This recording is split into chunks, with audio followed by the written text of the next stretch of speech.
Hi everyone, I'm Steve Stoller. Welcome to our bigger and better Harrington Library, which has reopened after some very exciting renovations. If you remember, we closed the library in late October to keep everyone safe during the work. Now that Harrington is open again, you can check out the renovated children's and teen areas, dedicated children's program room, and new study and meeting rooms.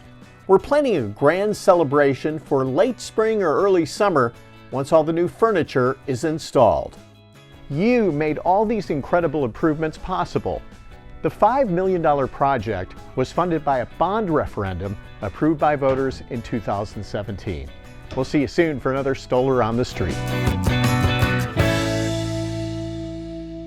Hey Plano, Steve Stoller here again. If you found this video helpful, be sure to hit the like button. This is the official City of Plano YouTube channel, so be sure to stay up to date by subscribing. Did you miss last week's episode? Click here to catch up. We'll see you for another Stoller on the Street.